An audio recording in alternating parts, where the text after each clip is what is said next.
If, like me, you have ADHD, you know that learning a musical instrument comes with all the usual challenges of learning a musical instrument, but then a whole layer of other ones on top of that. So in this video, I want to go through what those challenges are and give you some ideas of how you might work around them in order to achieve your musical goals. Let's start with distraction. It's the one thing everybody knows about ADHD, and of course, ADHD isn't a deficit of attention, it's too much attention. Our brains like to look at everything that's going on. We can't tune things out as easily as other people. So we're very easily distracted, and that is difficult when you're trying to play through a piece of music or concentrate on a piece of music that you're learning and 100 other thoughts and ideas are popping into your head every minute. It certainly takes a lot more energy to stay focused on what we're doing. Another major difficulty for people with ADHD is task initiation. So it's very difficult for an ADHDer to move from one thing to another thing. And sitting down to practice an instrument can be a real challenge because, like so many things, it's not just one thing, sit down and practice your instrument. We really have to think through exactly what that entails and what all the steps involved are, and that can be quite overwhelming. Also, the ADHD brain is an interest-driven brain. So unlike people with neurotypical brains who are driven by priority and what needs to be done, the ADHD brain is motivated by novelty and interest. And we really struggle with tedious tasks that need to be done. And that's certainly a problem learning a musical instrument because practice can be very tedious indeed, and you really need to be prepared to sit with that tedium and work your way through it in order to get the result that you want.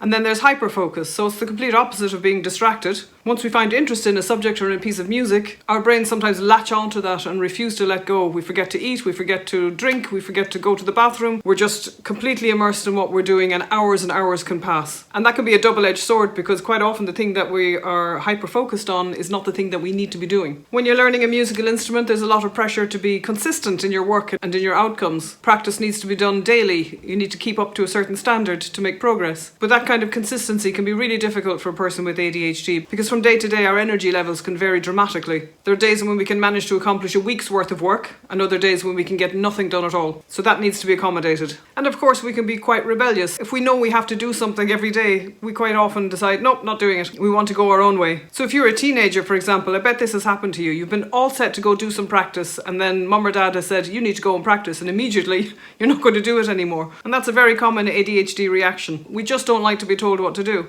even if we were about to do it anyway. So there are lots of challenges, but here are some ideas that might help you to get over a few of them at least. So let's start with task initiation. It can be really difficult to get started with doing something, especially if there are multiple steps involved. It can just feel overwhelming. So here are two things that I find really help. The first one is to think about what is the smallest step I can take to actually get this thing started. So I usually tell my students, whether they're neurotypical or neurodiverse, the first thing that you have to do is to get your bum onto the piano stool, and that's it. Once you're there, things get easier. Or at the very least, once you're there, you can start to think, well, now what's the next thing I need to do? Is it just to open a book? Is it to open a piece of music? Maybe I just want to play through the first few bars of a piece I already know. But break it down into the smallest possible step you can think of and take it from there. A very common piece of advice for all students is to think about what is the hardest task that you need to do and do that first. But that does not work for ADHD people. So I often tell my students, eat the frog, and that's the idea that if you had to eat a frog every day, the best thing to do would be to do it first and get it over with. But the opposite to that, and it can also be very effective, is to eat the cake. So if there's a lovely thing that you have to do that's on your list to do that you think you'll really enjoy, it can be helpful to actually start there and work your way up, building motivation as you go. It's like getting the ball rolling, and then hopefully by the time you've done a few things that you enjoy, you've got the energy up to actually tackle the harder stuff. So that might mean playing a favourite piece, it might mean doing a little bit of improvisation. I find personally that if I go onto YouTube and listen to some of the music that I'm working on,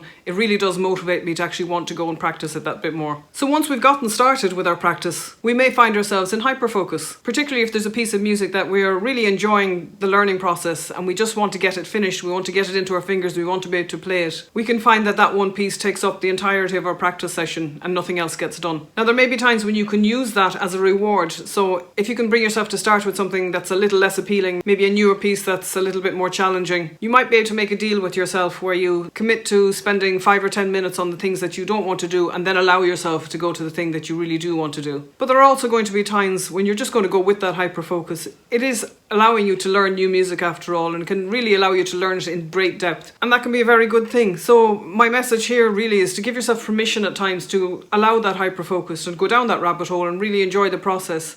But also be aware of times when you might have a little bit more wiggle room and you can fit in something else as well. Do you remember earlier on I said that the ADHD mind is an interest-driven mind rather than a priority-driven mind? So that means we're motivated by things that are interesting, that are novel, that are challenging, that line up with our passions. So in other words, things that are fun. So with that in mind, I'm delighted to announce that this video is sponsored by Tomplay. And Tomplay is a library of over 60,000 scores for a variety of instruments, but over 15,000 of those are for piano alone. And you can print out any of those scores, but what I love is that Tomplay have collaborated with Deutsche Grammophon to include recordings from some of the best performers in the world that you can play along with. They have music for all levels, from very, very easy up to very advanced. And they cover a really wide variety of genres, everything from classical to pop music and rock, musicals and film scores, and they're constantly adding to it, so every week the library is getting bigger. And not only can you play along with the recorded performance, but if it's a piece of music that normally has an orchestral backing or a backing band, that's included as well. So I feel like you're playing along with an orchestra or a band. If you've watched any of my videos, you know that there are 3 things that I'm always banging on about as being really, really important to your piano progress. One is slowing things down, and Tomplay allows you to do that by decreasing or increasing the tempo as you need to. The second thing I always say is to isolate small sections that are problematic and work on them until they're easy. And you can do that in Tomplay by looping a section. And the third thing I always say is to record yourself so you can listen back and hear the mistakes or hear what's not working or hear what you want to improve. And Tomplay allows you to do that as well. I also love that when you're playing a piece of music, you don't have to worry about page turns because it automatically scrolls to the next line. So as you finish playing one line, all you have to do is go back to the start of the line. The next bars will be there ready waiting for you. If you think this is something that might work for you, then check the link in the description. You can get a 14-day free trial so you can explore it, see for yourself whether it works. Personally, I really love it. I'm really enjoying it. I find it very motivating. And now back to our video. If you can keep turning up day after day, you're going to make progress. There's absolutely no ifs or buts about it. That is going to happen. And 90% of that is just turning up. Because most of us ADHDers are time blind, in other words, we can't really gauge how long it's going to take us to do a particular bout of practice or how that's going to affect the rest of our day. It can be quite hard for us to get our heads around doing that every day and being consistent about it. So what I would suggest you try committing to is not any particular length of time that you're going to practice, but just showing up. Just starting with that task initiation, getting your bum onto the piano stool and maybe committing to playing for 1 minute or 2 minutes, seeing how you feel after that. There are going to be days when you just don't have it in you to continue. But most of the time you'll find that once you've spent that 1 or 2 minutes warming up or playing a familiar piece, you're going to want to keep going. So try not to make promises to yourself about doing 3 or 4 hours of practice every day, 365 days a year. Just think about showing up every day. And I guarantee you that'll be enough for you to make progress. One of the great strengths of the neurodiverse mind is that we see patterns so much more easily than others. So that can be really useful when you're learning a piece of music, because music is full of patterns. And this, of course, is my sneaky way of suggesting that you go and learn some music theory, because that's where you're going to get to understand what the patterns are. So if you can learn how to analyze music, how to understand the keys and the primary chords that go with each of those keys, understanding intervals, scales, arpeggios, you're going to see them throughout your music, and it's going to make it a lot easier for you to read music. Memorizing music is another challenge for the ADHD mind because